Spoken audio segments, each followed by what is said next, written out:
on some lead investors for the later rounds, which we're not able to lead ourselves.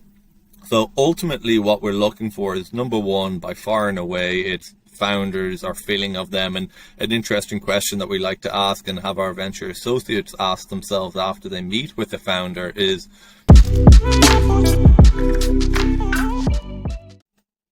thank you so much for tuning in to Journey with Christian D. Evans podcast. I'm your host, Christian D. Evans. And guys, we have a very special guest on today. He's the Chief Investment Officer at Elkstone, where he builds the firm's investment platform. He leads the firm's investment committee and multi-asset investment portfolio.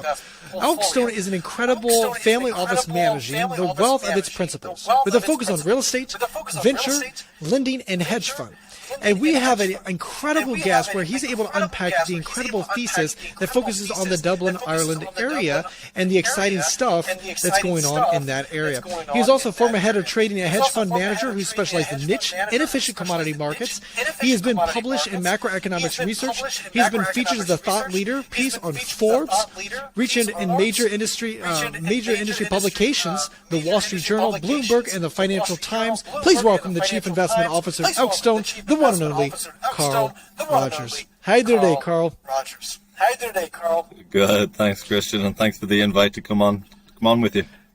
Man, I'm looking forward to this conversation because, like I mentioned, what I found interesting is you guys really focus on the incredible hub of Ireland and Dublin area. And I want to ask real before, because a lot of our audience are not familiar with the incredible synergistic innovation that's going on over there. So give us kind of the foundation and let's build upon it. What the excitement going on, and you guys are the tech hub and the excitement over there in Europe.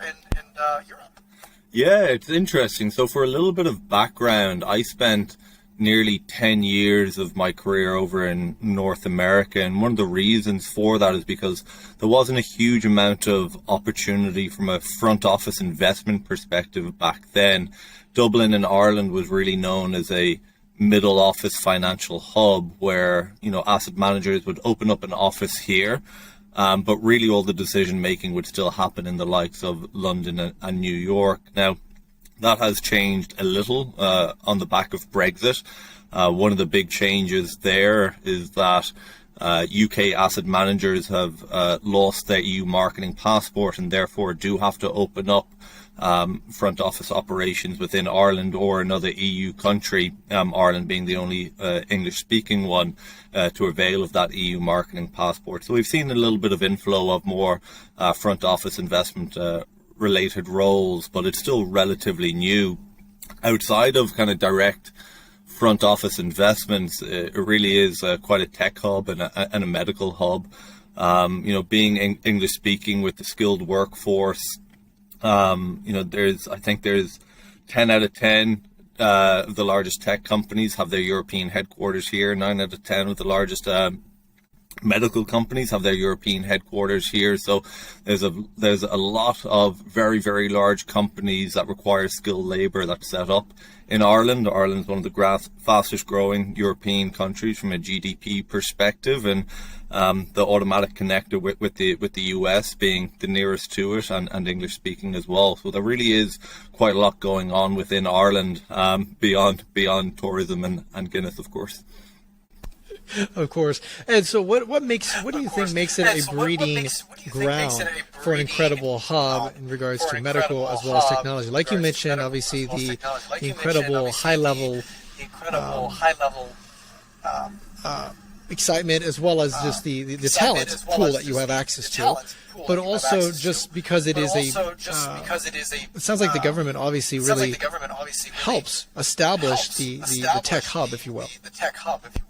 Yeah, in a couple of different ways, right? So there's one from a corporate tax perspective. Corporate tax within Ireland is very low, so it incentivizes international companies to come on over. But then on the other side of it as well, in terms of requiring skilled labor, right? Irish citizens are able to go through third level education for more or less free. It's a very, very low nominal amount. You know, I did my undergrad over in the States, so I can certainly speak to the cost of education at third level over in the States, and it's kind of night and day. So everybody within Ireland can go through what's called primary and secondary school, the equivalent of elementary and high school over in the States, and go through all the way through college or university, more or less free. So what it means is that there's a very, very skilled labour force over in Ireland. Combine that with the fact that it's English speaking, that it connects both America and Europe, as well as the corporate tax incentive, it becomes a bit of a no-brainer for some multinational companies to set up over here, requiring that kind of skilled workforce.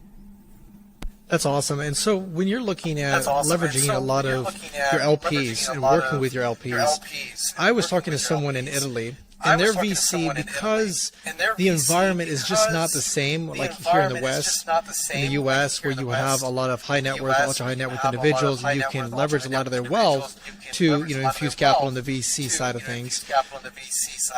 With the founders, do you find that same thing with, Dublin, Ireland? Or do you have access to a lot of club and a pool of high net worth and ultra high net worth individuals to infuse that capital back into the VC and the hedge fund world, the real estate? Yeah, absolutely. Yeah, so we started off just investing our own private capital, and we were building a portfolio of venture companies on the back of that. But about 6 or 7 years ago now, in an effort to democratize access to venture investing, we opened up a club, and through that club, we enabled kind of co-investors, high net worth individuals, professional services, etc., to be able to come in and build up their own direct early stage venture portfolio in line with ours. So as we source, analyze, and want to invest into a company, we then open up that same company to the club, and they can invest into it at the same stage as us. We haven't put on a fee to join the club. There's no management fee within the club up to this point as well. So it's a bit of a no-brainer, for lack of a better term, to join in. And I'd say that club has organically grown over the years, naturally by about 30 people each year, and we're sitting at maybe about 250, 275 club members total that's been able to partake in around a portfolio of 50 companies, which has had an incredible track record, strong IRR, 3 unicorns, 2 we were in since seed stage. So now access to those type of portfolio companies have opened up to the high net worth community in Ireland, where even if they had a big liquidity event themselves and they're sitting on 10, 20, 50 million plus, just because you have capital doesn't mean that you have the sourcing channels and the infrastructure to be able to carry out the due diligence to build out a direct portfolio. So what we're doing there through our infrastructure and our track record within the Irish ecosystem is really enabling that fairly rare ability to get involved at a direct early stage point. Well, this is one of the reasons why I wanted to have you on, because just like Silicon Valley, there were a few individuals in the VC or the private equity world where they were the ones that cleared the path for everybody else. And you guys are doing that, clearing the path in Ireland, right? Just to share a few numbers, 100 million plus Ireland's largest seed fund, 100 plus. Like you mentioned, 3 unicorn back at seed stage, some of your background, 250 plus clients, 3,200 plus properties delivered, 1,200 apartments and 2,000 houses. That's probably changed since last time, obviously the update. My point is that you guys are on the forefront, and you cleared the path for obviously other investors, and you created this amazing ecosystem and club. My question is, during this journey, Karl, what have been some hurdles, or maybe just buy-in, or certain things you had to overcome as Elkstone to be able to build that foundation and that amazing ecosystem you currently have, because you guys are on the forefront and clearing the path, specifically in the Ireland, Dublin area? Yeah, it's a good question. It started off smaller ticket sizes, our own capital going into direct deals. But as we grew our sourcing, as we grew our infrastructure, as we grew our track record, we wanted to span the island of Ireland and really cover that ecosystem. And About 2.5 years ago, maybe 3 at this stage, we wanted to open up our first fund, and we came into a tax and finance hurdle. So we led the charge in terms of a lobby to change the legislation to incentivize and enable more investment into the Irish ecosystem and Ireland Inc. That was a 2-year process. The change in legislation came through. It essentially expanded what's called the EIS tax system over here. It would be the equivalent of EIS over in the UK. And on the back of that, we were able to open up our first fund, that 100 million fund that you mentioned, which we opened and closed last year.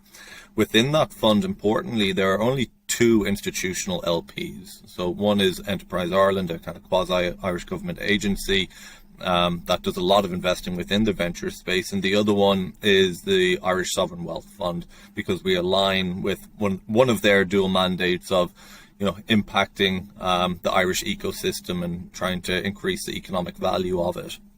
So there are only 2 LPs. Everyone else, every other LP is, either a high net worth individual, an entrepreneur that we know, founders of our current portfolio companies. And we really wanted to be purposeful about this because we want to build out a network that can help our portfolio companies and really provide access and education for this vintage of entrepreneurs. They can go and get advice from the previous vintage of entrepreneurs within Ireland, and fingers crossed, continue to create more jobs within Ireland and really make it a hub. We'd love to see more and more unicorns come to the fold and avoid situations like what I ran into when I first started my career. I had to move abroad.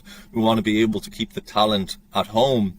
It's amazing. Through my travels, you speak to Irish abroad and they're incredibly successful, on average. And unfortunately, they're providing that success, outside of Ireland, and it would be amazing to be a key cog in terms of keeping that talent home, increasing the economic value of the island of Ireland, not just the Republic of Ireland. And we're in early innings there, but we're really excited about the prospect.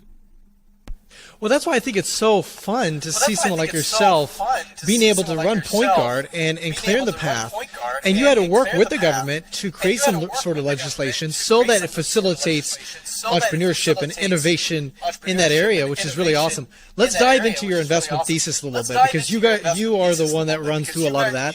You talk about venture, lending, hedge fund, and specifically real estate. Those 4 different verticals. Karl, since you are the one that's the chief investment officer of those theses, how do you look at that? Is there you have X amount of dollars and you deploy a percentage in each one?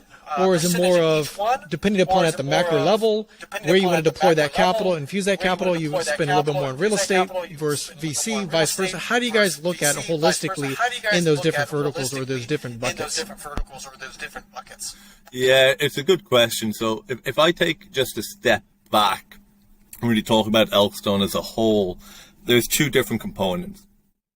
One is Elkstone as an alternative investment manager, and within that, we do our venture investments, we do our real estate investments, we do some lending, and we invest in our hedge funds as well. But outside of that alternative investment management business, we also run a private investment office where we provide wealth and investment management to many of kind of Ireland's and international entrepreneurs and high net worth individuals. So when you look at wealth management, I like to use a sports analogy. It's the manager-player analogy. So within wealth management, it's somebody coming in. It's like the manager, it's the coach coming in saying, I want to play this style, this strategy. I have this philosophy. I want my defenders to have these attributes, my midfielders to have these attributes, and my forwards to have these attributes. And then I, as the manager, go out and I find the players that match those attributes, and those players execute my game plan on the pitch for me. So that manager of the club is the wealth management function. And the investment management, and there are multiple investment managers, are the chosen players that match the attributes of what the manager is looking for. So when it comes down to portfolio construction and choosing investments, Elkstone runs that manager, but Elkstone are also a potential player within venture, within early stage venture, within real estate, Irish real estate, within global hedge funds, and within some direct lending. But it's all about where, from a wealth management perspective and from a tactical asset allocation perspective, where does it all fit in, and should Elkstone be the chosen player within venture, and where do we want to focus that? Because yeah, absolutely, we cover the Irish ecosystem. We have a fantastic track record, and therefore we want maybe some percentage to go in there. But we also have to recognize from a total portfolio perspective, by doing investment with and through Elkstone, it's primarily primary rounds, early stage, sector agnostic, with a pretty strong concentration within Ireland and then Europe and a little bit of the US. And therefore, we want other players to augment and balance out the venture exposure as well. Maybe one that's focused on the US and mid-stage. Maybe one that's focused on late stage or a particular industry or area. So yeah, it certainly all comes down to what's the game plan. Let's build out this portfolio. Let's put a tactical asset allocation overlay out on an entire portfolio. And then let's go out and try to find the players, the investment managers that we believe are a very strong match to the overall strategy of the manager, and start executing a portfolio from that perspective. I like that whole strategy of bringing everything together. It's a very interesting play in the way you think about it. Let's dive a little bit further into real estate, since you guys do focus a lot on the real estate world. The real estate market in that area is tremendously different. The way you think about it, the way you look at it, is tremendously different than the West, right? And same thing with, California. Real estate is drastically different from Florida real estate. So the way you look at it and play the game is tremendously different. So when you're looking at playing the real estate game in Dublin, Ireland, are you focusing more on commercial or more on apartments, or are you more of multifamily? How does that drastically, the paradigm and the perception, how is that drastically different in the West, and the way you think about it in regards to your investment thesis? Yeah, so I think, look, real estate as a whole, it's fairly similar across the globe. There's three main stages to it. There's the planning, there's the development, and then there's the asset management. So, that's the general life cycle within real estate, regardless of where you're located or investing globally. So within Elkstone specifically, we don't run a fund here. Everything is deal by deal, private capital. We have recently signed a co-investment agreement with Harrison Street, which is fantastic. I'll talk about that maybe in a little bit, but we're on the value creation side, the value add side. So, you go find a piece of land, you then take on the planning risk, and the riskiness of real estate kind of moves across that life cycle. The riskiest stage is planning, followed by the development, followed by kind of asset management. So we're primarily focused on planning and development, and we've been able to be opportunistic over the years. However, our focus has gone more and more into two subsectors. So this is really where the differentiator comes. Whether it's your multi-purpose or multifamily over in the US, which seems to be high demand at a subsector level within real estate within Ireland, and the supply demand setup within Ireland, there are two subsector areas that we're concentrating our efforts on, which is the build to rent and the purpose built student accommodation side. At a macro level, at a high level, there's just a structural supply issue over in Ireland.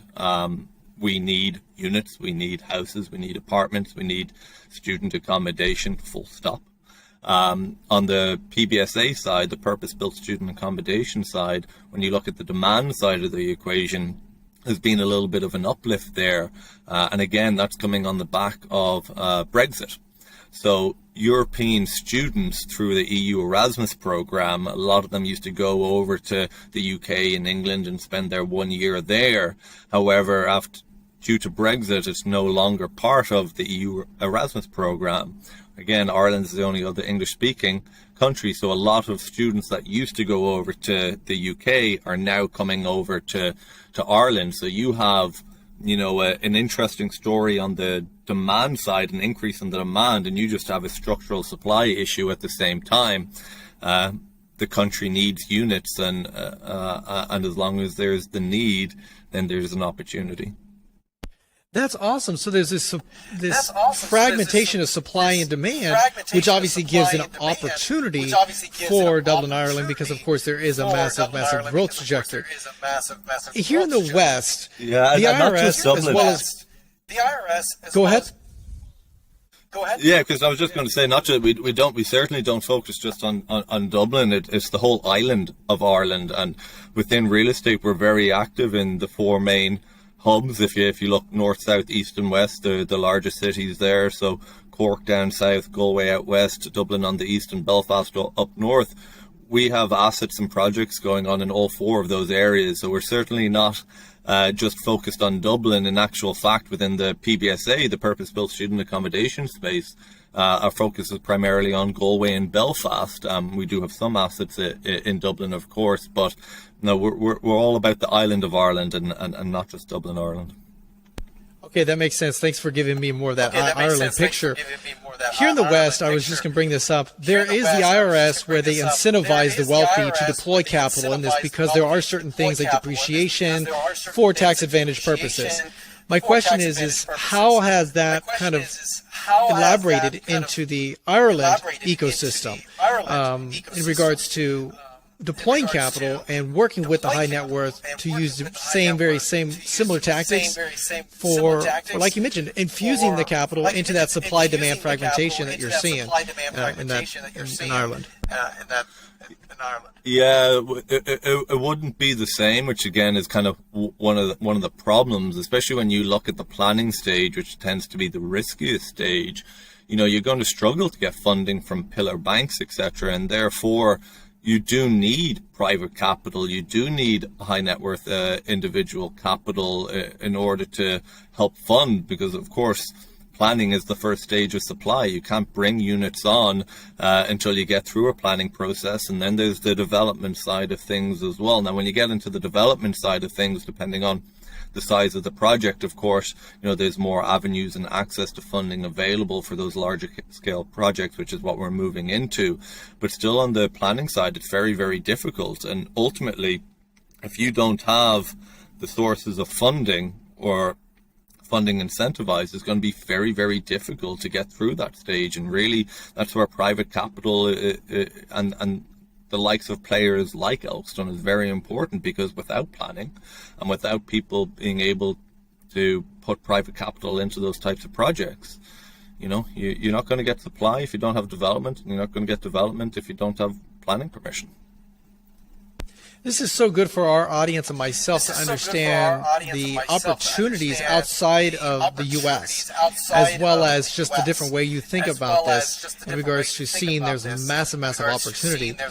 When we're looking at the real estate side of things, you mentioned obviously student housing. Okay, do you also focus on healthcare real estate, larger commercial properties?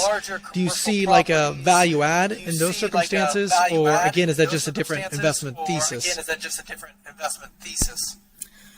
It's not necessarily a different investment thesis. It's just a different area of concentration when you're looking at where do we believe are the bigger opportunities, because capital is limited, right? Of course, you could come with a playlist of 100 different projects spread across PBSA, build to rent, commercial, etc. But it ultimately comes down to capital is limited, and therefore, where's the best place to put it? So we do historically own some commercial buildings. We own a shopping centre out west over in Galway.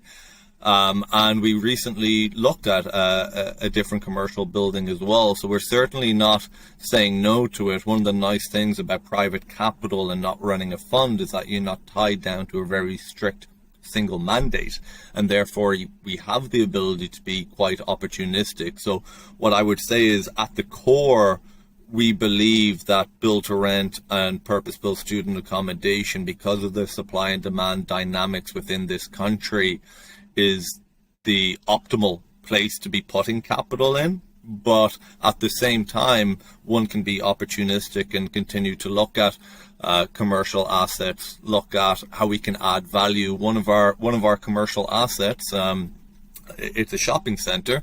We ended up taking some of the car park, and we just got planning approval for student accommodation on the side of it as well. So, of course, if we are in the asset game, as opposed to the planning or development side, we're always looking to add value and manage the asset better to increase the yield that's coming from the asset.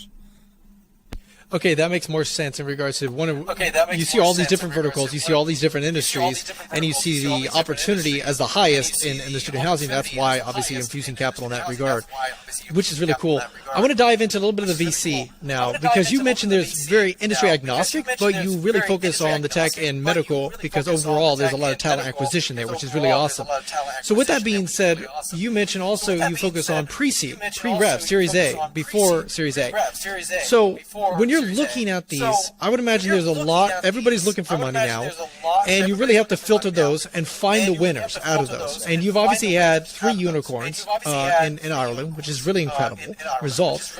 So what are you looking for? I know I've talked to other VCs, and they really emphasize the importance of the founder themselves, but also maybe the concept of the business concept as well.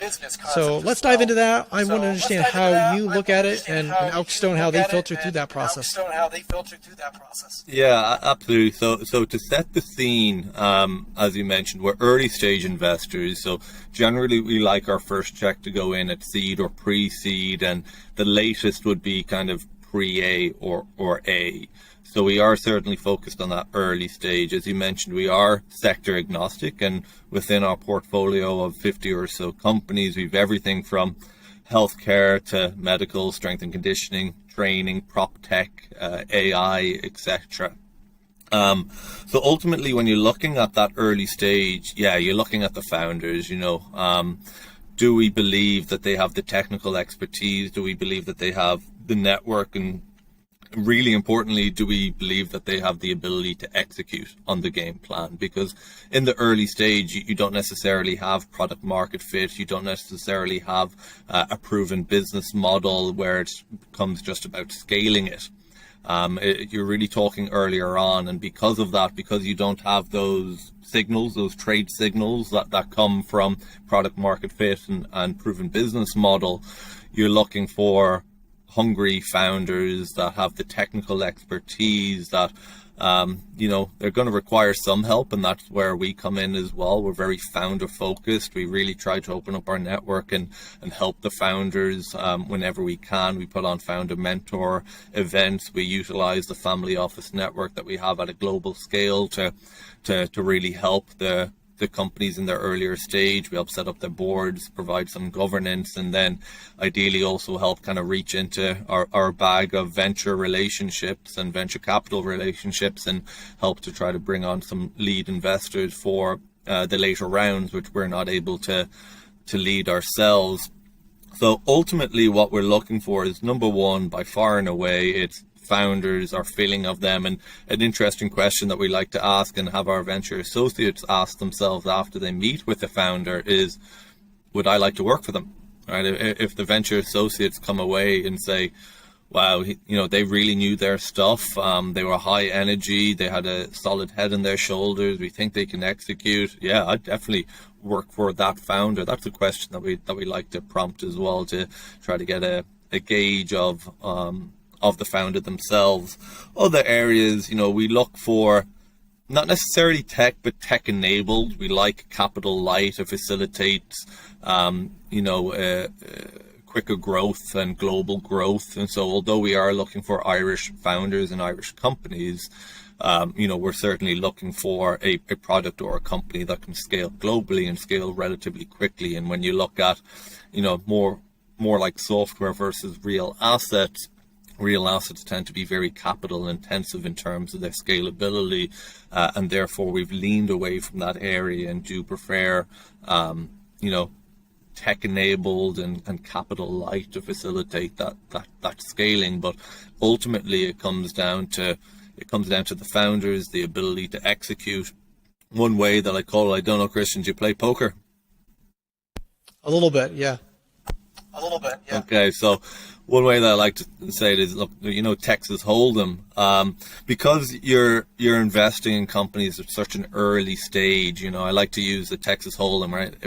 We get 2 cards face down and we can see those 2 cards, but then there's another 5 cards to come, and that could change the way that your 2 cards are looked at. So based on the information that we have in this early stage, there's some of the criteria that we look for, but we understand it's evolving and situations can always be quite fluid, and it's not just down to the product, it's the synergy between the founder or founders, and as a company progresses, the next card comes, right? The next 3 cards, and then there's the river, and then there's the 5th card, and as you're getting this new information, you need to reevaluate your hand and see, we want to be more than just capital. We want to be very founder friendly, and we want to open up our network and help wherever we can. So as new information comes, we look to see where and how we can help.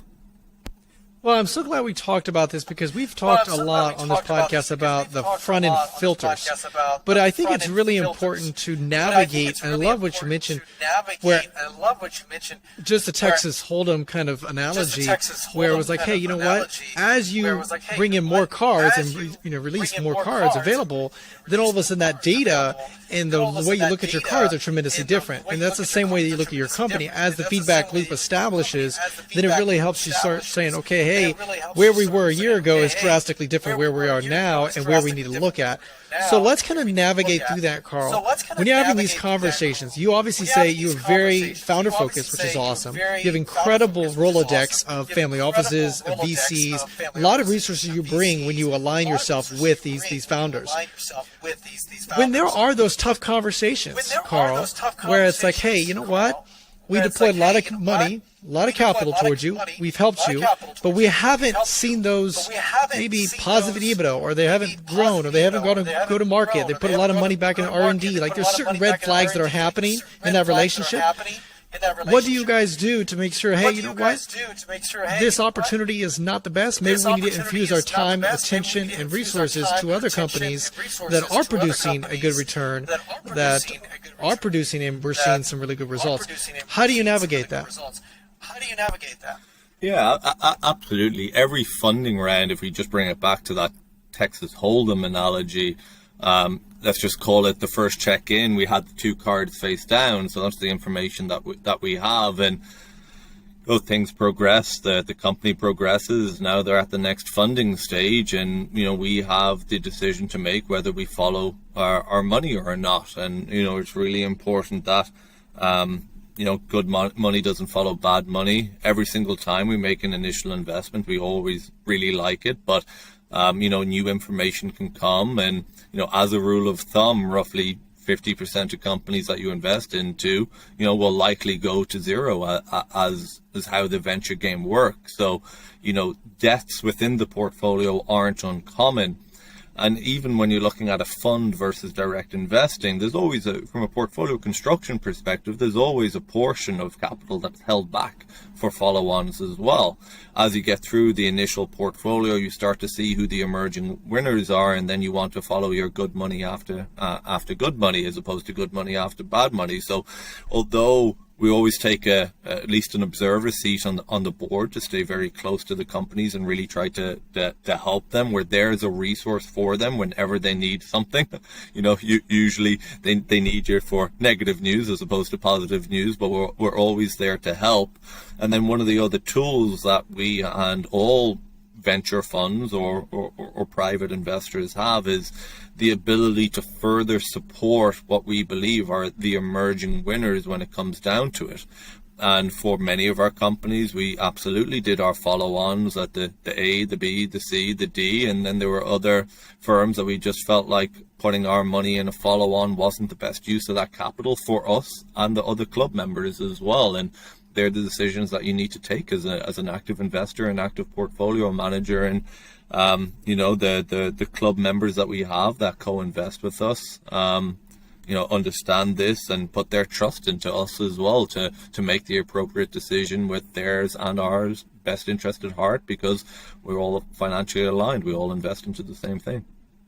Well, that's what I find so interesting about human psychology, because when you're down this path and maybe you've spent a lot of money with that founder and you've had that relationship for a year and a half, 2 years, it's that it's a concept of like being able to cut that cost very quickly and isolate that, because you can see the winners, but also it's that belief, that own psychology that we think, oh, you know what, if we just put more money into this, it's not working, then we want to help them produce and create. But at the end of the day, it's really having to have that discipline and that filter and say, hey, we've gone this far, we haven't hit the KPIs, we haven't hit those hurdles, and be able to, take those chips off the table and then double down on the chips that are producing and play that game, which is really nice.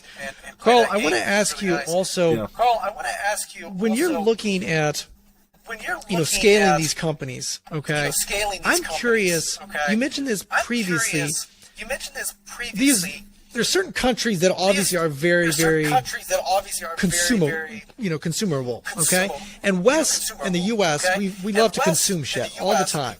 So my point is when you're looking at go-to-market strategy, you obviously hit Ireland naturally, because that's kind of closest neighbor right there. You guys are in the same country.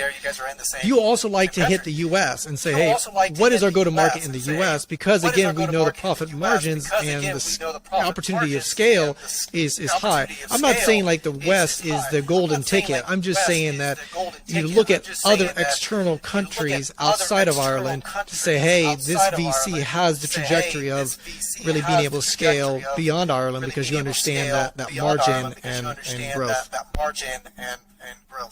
Yeah, look, absolutely. It's natural, even from a pure numbers point of view, to put it into perspective.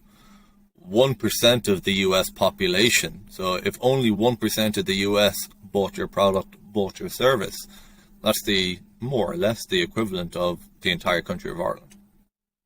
Right. So from an opportunity perspective, of course, when you're looking to scale, you're looking to get to as many people as possible. We have some portfolio companies that are moving into the US. To give an example as well, we recently invited a few portfolio companies for a dinner with the US ambassador to Ireland. So we went to their office. We had 2 successful founders, Irish founders at the dinner as well, that were able to speak about their experience about moving into the US and some lessons learned there. And I think there were maybe 6 or 7 portfolio company founders that we brought as well, who go to the US as part of the strategy as well. And that's a phenomenal value add that we've been able to bring our portfolio companies and really try to open up doors for them. We're growing relations with Ireland and the US. I know that you saw a recent LinkedIn post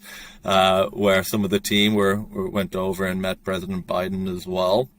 So Ireland US is naturally a strong and important relationship for us.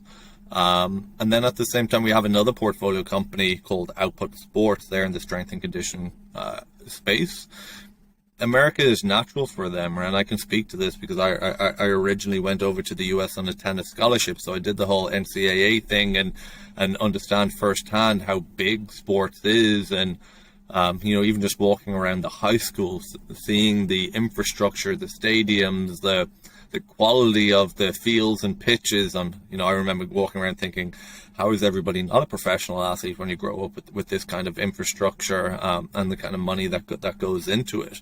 But we spoke with the family office that we know over in the US, a former professional sports owner, to see if any doors could be opened up to US professional franchises or some of the large colleges to help allow us get access and a pitch in there for that portfolio company. So yeah, it's extremely important, the network that's been opened up. It's one of the things that we say within venture. It's more than just capital. You're a strategic partner as well. And hopefully if you're doing your job right, firms want you to be on their cap table because of all the value add that you're able to provide. And we're in a really fortunate position, having invested our own private capital and being very active in real estate, being very active in venture, etc., that we've built up a very sophisticated family office and venture capital network. We're an LP, as an example, in 10 to 15 external venture funds as well, similarly, to grow our network, to get access to deal flow, to be able to lean on the expertise of some industry specialists, etc. So we certainly want to open that up to the deserving companies that we invest into. The power of collaboration, which is awesome. Really seeing the network effect and in effect. When we're talking about ESG, we talked about this offline a little bit, Karl, and I find this a very interesting environment right now because there's a lot of tailwind behind ESG, a lot of excitement. But again, coming back to human psychology, it's this concept of, hey, you know what? I believe in this. I want to make impact. I get it. That's awesome. But also, you have to realize we have to be profitable. We have to build a business. It has to be, successful and so forth. And I also understand the time horizons on ESG investing is a little longer than some typical. How does Elkstone and yourself as the Chief Investment Officer, Karl, how do you look at that, and how do you navigate the ESG world right now, definitely with there's so much excitement? Yeah, it's an interesting topic. I guess from my personal hat, there's essentially three different viewpoints, right? So one is for our company Elkstone and its stakeholders. The second is as an alternative investment manager, essentially a product or fund creator. How does ESG impact that viewpoint? And then thirdly and finally, there's the private investment office and wealth management viewpoint as well. Quite different. One, as a fund producer or product provider, for lack of a better term, you're driving the narrative on ESG in terms of you're setting the criteria and filters of how you want to navigate ESG for the investments that you're making through that vehicle. Now, of course, what comes into consideration is the macros more wider, where the potential exits could come from, what criteria do they have, because your product needs to align with the exit criteria, etc. But on the other side, on the wealth management side, the manager versus the player, you're there to serve and build a customized portfolio for a high net worth individual. So from the ESG, from that viewpoint, it becomes as much educational as anything else. This is what ESG means. What does it mean to you? How do you want to go about navigating it? And then we can facilitate it from that standpoint. So really, it's kind of an education. Get to know your investors, see what really ticks for them, and then it's about going out and finding a suitable product. Raising things up to the 30,000 foot view.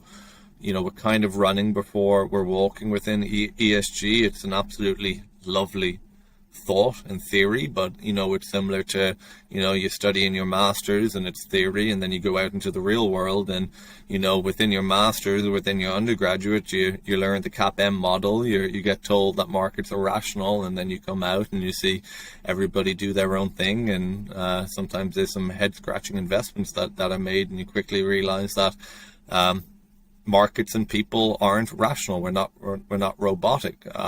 So it comes down to, hey, do you want to put your money into investments that are doing good? Yes, absolutely, from a theoretical point of view. But part of the education is bridging that gap in terms of, that's a lovely thought, but it's very broad. Let's go more granular. And then let's also put a bridge between, this is what the goal is, but what is the product set and product option available, and is there a match for suitable investments to what an individual's personal mandate is? I'm sure you've heard the expression one family office with one family office.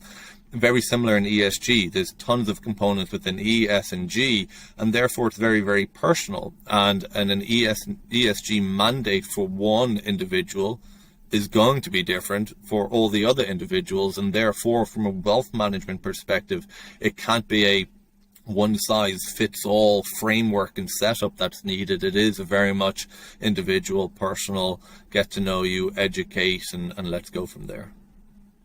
What a good analysis, and because there is this fine line, and you got to find that silver lining, if you will, and that balance.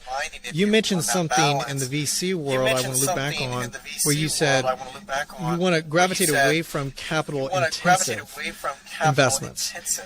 Do you have that same thought with the ESG world? Because there are some deals that I looked at that are very capital intensive, and even to go to market, it's like just the R&D side of thing is like 5 to 7 years before you go to market, and I can see that.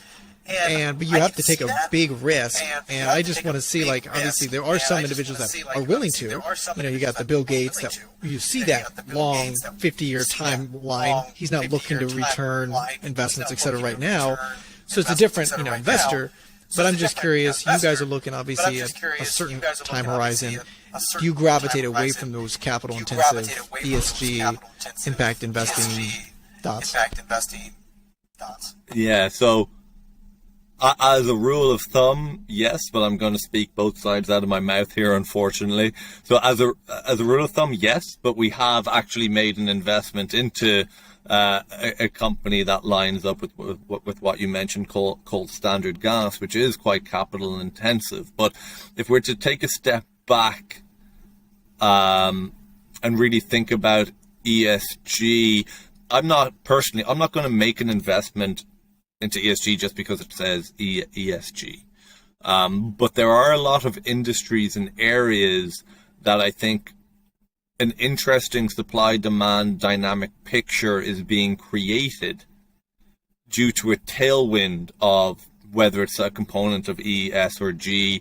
As an example, the green energy transition. Now, I'll give you an example there. Uranium is a market that's very, very interesting. On the supply side, the price has been relatively low for a number of years, and therefore there's been a lack of investment on the supply infrastructure side. And again, it's not a turn the tap on and off. It's not like investment can be made today and you start producing supply tomorrow. There's a lag, but on the demand side, there's been a very immediate pickup. Uranium turned green in EU taxonomy recently, therefore it's a green energy source, part of the green energy transition, an increase on the demand side. Similarly, there's an increase on the demand side for supply security. And again, this was driven on the back of what happened in Russia, Ukraine, and Germany's reliance on that gas coming from Russia. So you have these catalysts, these either supply or demand drivers that some are inherently linked and fully driven by a component of ES and G. But it leads to the industry as a whole being extremely interesting in setting up a mismatch in the supply and demand dynamics of that particular area. Or, to give one other example, agriculture is a really interesting, area at a pure industry capitalist perspective. A growing population, everybody needs to eat. There's a huge demand for food. There's going to be an increased demand for food, and fairly recession proof, because regardless of the economic cycle, everybody needs to eat. Now, it also aligns very strongly with ESG through the UN Sustainability Development Goals and food distribution and so on. So there are some particular industries that you could look at from a pure capitalist perspective that are very enticing, but that's because part of the story is some of the either demand or supply side has got this big boost by some component of ES and G, and certainly those are areas that align with some people's goals, and you're not taking diminishing returns in order to get access to them. What a great analysis again, because it's just so important what you talked about and how to navigate this, because there is a lot of excitement and a lot of opportunity for growth, and you're seeing some that do have some tailwind and they do have some really established proof of concept. But like you mentioned, you have to think about it holistically and say, hey, and navigate this. And that's why I really appreciate you being on here and talking to my audience, but also just holistic about this subject, because we see a lot of growth, but it's just really, there's a lot of opportunity that you don't want to deploy and infuse capital with. Karl, I really appreciate you being on here, man, and what you're doing at Elkstone and what Elkstone's doing in Ireland, and bringing it to my audience and sharing the amazing alignment in regards to the U.S. as well as Ireland, and the opportunities and these hubs that you guys are creating, and the innovation and the entrepreneurship that you guys are bringing. For those that want to reach out, that want to maybe deploy some capital with you, that want to learn a little bit more, I know you've obviously featured on Forbes quite a bit of different articles, but how do they reach out to you and be part of what you got going on, Karl? Yeah, anyway, lines are always open. You can either go direct to me via LinkedIn, send me an email at krogers, that's KROGERS, at elkstoneprivate.com. Come out to our website, elkstonepartners.com. Yeah, all channels are open. Awesome, guys. Those links will be in the description below, so you can take a look at all that. Karl, I'd love to ask you, before I let you go fully, you've done very well for yourself, very successful, Chief Investment Officer, and obviously been able to work with incredible amount of high-level individuals. But if you think about that young Karl, what insecurities did you have to overcome to become the successful, investor and person you are now, Karl? It's an interesting one. I think many people's default is of doubt as opposed to positivity. I remember one example when I was speaking with my career guidance counselor when I was 16 as an example, and I said, no, I want to go over to the States, to play tennis and do my undergrad over there and get a scholarship and get that opportunity. I got warned against it. Nobody in the school had ever done it before. But you had to get through that negatively, and you had to get that drive, and that drive then took me on a plane when I was 18 years old. Didn't know a single person over in the States, but 5 years later, we had a degree, built an amazing network of people. Ended up coming back again. I even remember, when I came back as well after doing my undergrad over in South Carolina. I ended up getting into the Masters in Trinity College, Dublin, Ireland's top university, and there were some people with some doubt saying, "Hey, you gonna be able for this? Not too sure about it," and that just drove me even more in terms of the fire in the belly. And again, that comes from sports, that comes from competitiveness.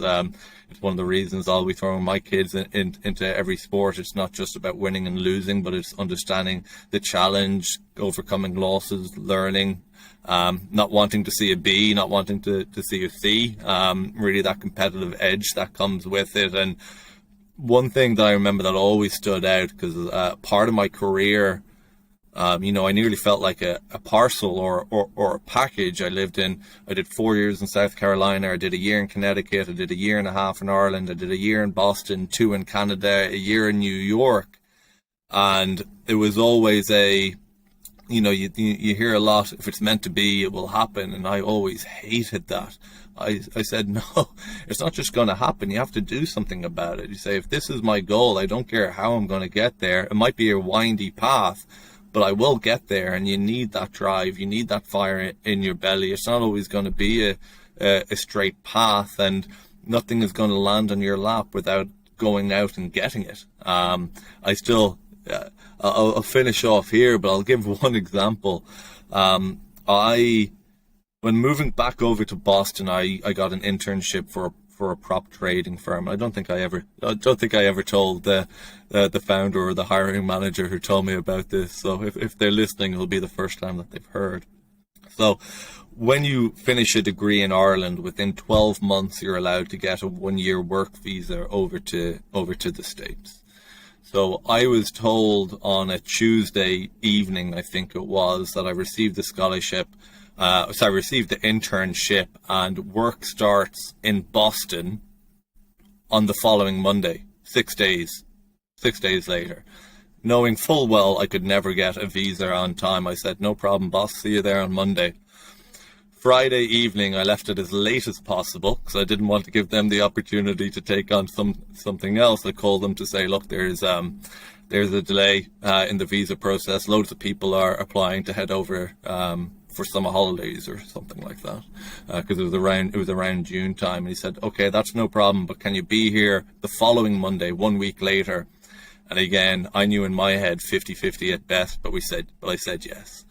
So I ended up going to the embassy on Tuesday, getting approved the visa. I was told it would be mailed out. I asked them not to mail it out because it might not get there on time. I had a flight on Sunday I had to make. They said, no problem, come back to the embassy on Friday and physically pick up your visa. So I remember this was a week I was studying for the CFA level 1 as well. So I was taking the CFA level 1 on Saturday. On Friday morning, I get an email from a courier saying my passport or package is en route. So the embassy didn't hold it. They did mail it out. I had to call up the courier, find out where they were, drove 2 or 3 hours down the country to pick it up on Friday, drove 2 or 3 hours back, took the exam on Saturday, flew to Boston on Sunday, and I made it to the internship on the Monday morning. But those kind of things you have to be able to overcome and have the fire in your belly and drive to say, hey, this won't necessarily be a straight path, but if I believe it, if I'm competitive enough, if I believe I can do it, I will get there, even if you have to lie about the delivery of a visa. What a great story about finding a vision and just destroying it and killing it and going through all the hurdles that life just What a great story about finding a vision and just I didn't even tell you destroying the worst it part, and killing Christian. it and going through all the hurdles that life just threw at you, but you just overcame every single one of them. I love that. So I was going That's out awesome, with my man. girlfriend I really in Dublin, appreciate you and being guess on where here my big ex was time. from? Boston. And So I had that to add to the mix as well. Now, fortunately, I married my Irish girlfriend. We have a beautiful daughter, but that was an interesting spanner that got thrown into the works as well. That always makes it awkward, doesn't it? That's awesome. Guys, that is my friend. that always makes it awkward, doesn't it? The one and only Karl Rogers. Guys, that's awesome. Guys, that is my friend, the Chief Investment Officer at Elkstone, the one and only Karl Rogers. Guys, that is Journey with Christian Evans podcast. Until next time, be uncommon if you can.